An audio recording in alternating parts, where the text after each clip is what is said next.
This passage is about linguistics. The author discusses two theories, Humboldt's and Chomsky's, and his comments on it. Let's quickly summarize the passage.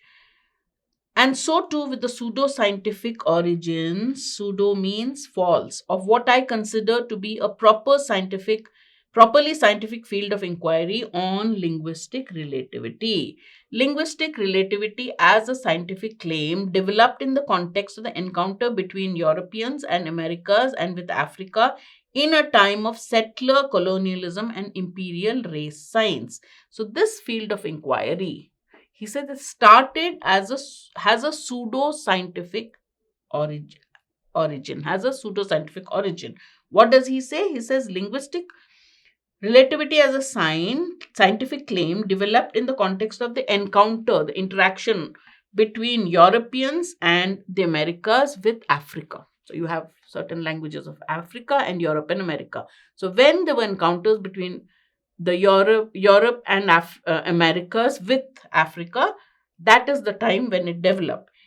In a time of settler colonialism and imperial race science. Now, this encounter happened during which time? Not when all were happy and independent, during a time of settler colonialism and imperial race science. That is when the origins of this linguistic relativity, as a scientific claim started. Although mine is not a systematic excavation of the intellectual history of linguistic relativity, it seems fairly plain that it emerged in conversation with views about primitive people versus civilized people. He says, I'm not really going into a systematic excavation of intellectual habit, but I suspect that this started as a discussion between primitive people and so-called civilized people, capturing the notion that primitive people were primitive because they spoke primitive languages. So what was the basis of calling people primitive? They spoke primitive languages, and those who spoke other languages were considered civilized people. The passage reads slightly difficult. In an exam, you may not have time for it, but you can at least answer 2 out of 4 questions if you summarize it properly, which is what we're trying to do. One important intellectual figure in the development of pseudoscience of linguistics, he says one important figure in the development of the science of linguistics, and there in brackets he says pseudoscience of linguistics. So he believes that this important individual who helped in the development of linguistics was also had a pseudo-scientific approach, not a proper scientific approach, was Wilhelm Humboldt, or a German linguist who made important discoveries about languages. He put forward a theory that language is a human universal. Every human being has a language. So it's a human universal. It is the organ that makes thought possible. It's the language that makes our thought possible. Reality exists outside our thoughts, but it's only through language that we are able to translate the world out there into thought. All right. So language is what makes thought possible. You see a real thing, but it is only through language that real thing is translated into thought, through language. And because languages vary, it must follow that languages produce different thought systems and will naturally vary across linguistic communities. So what did he say? Language is what makes thought possible. The reality is outside, but it is only through language that reality is transformed into thought. Since languages vary, it naturally follows that languages produce different thought systems.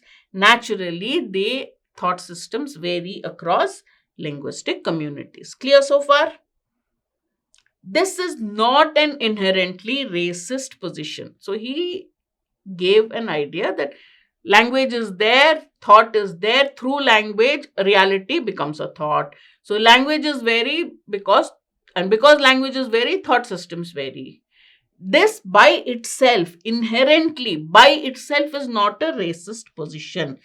The idea that thought is only possible through language is straight Wittgenstein. But such a position is easily imported into a pseudo-scientific racial worldview as a way to justify a view of certain languages as inherently superior to others.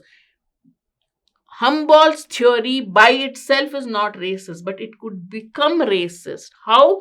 By interpreting it into a pseudo scientific racist worldview to justify a view. This theory could be used to justify the view that certain languages are superior to others, which is not according to the author. But Humboldt's view can be interpreted, can be manipulated to support the view that some languages are superior to others, better suited to scientific reasoning or logical exposition than others. That some languages are superior to others, better suited to scientific reasoning than others, better suited to logical exposition than others.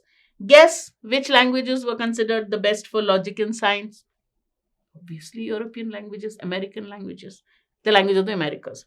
It can also be used to justify the act of creating modern or civilized people by raising them with a modern or civilized language. Can be this Humboldt's theory can also be used to justify the act of creating modern civilized people through the use of modern or civilized language. It is not hard to see how linguistic relativity might be used to argue that an Anishinaabe child can be made into a proper Canadian by replacing their Ojibwe thoughts into English thoughts. You take a Native American, a Native Canadian, an Aborigine Canadian, an Aborigine, a native dweller of Canada, and you can argue that I can change him into a proper Canadian by replacing his native language into English thoughts. So that's a very racist way of looking at languages.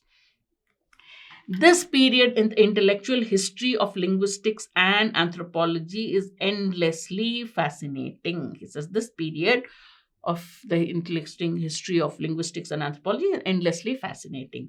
Boas, Sapir, Bloomfield, and others built linguistics and anthropology alongside one another. So much of making anthropology in America was the task of learning and classifying the languages of the Americas. They worked both with and against Saussure and European structuralists like Levi Strauss. The lineages are complex, and it is sometimes hard to figure out who disagrees with whom about what exactly. The arbitrariness of the sign unites basically everyone, but from there, it just about anything goes. In any case, this is as far as Humboldt and his theory are concerned and how linguistics developed in the Americas and classifying the languages in Americas. In any case, by 1950, Noam Chomsky took linguistics to a new direction by postulating a universal grammar inherent to all human languages.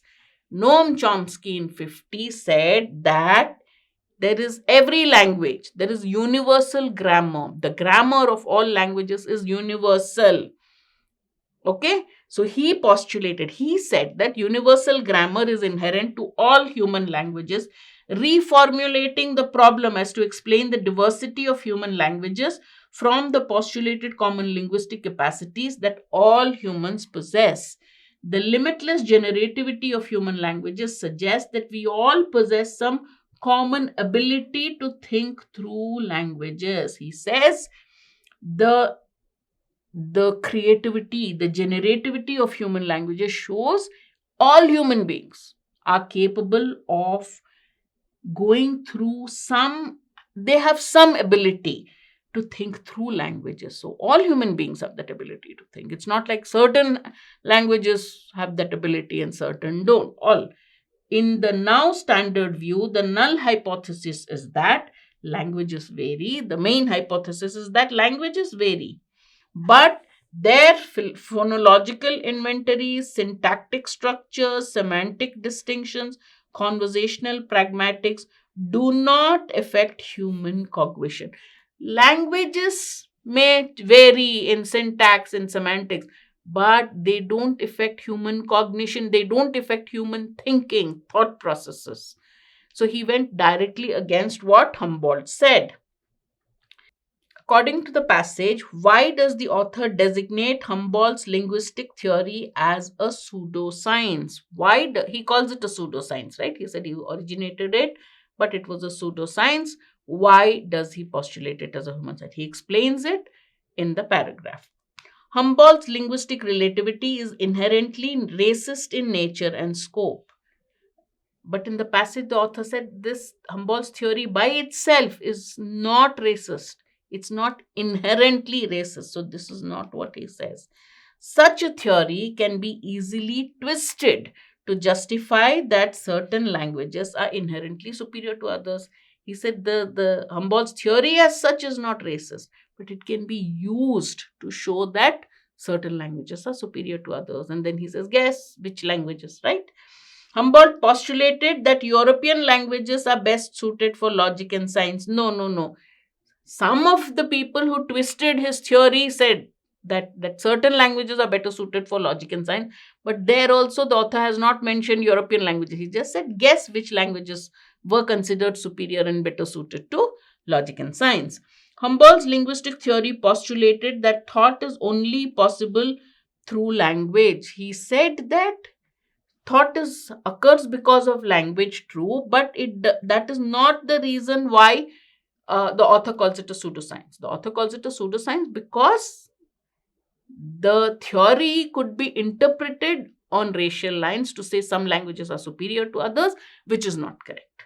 So the correct answer is B.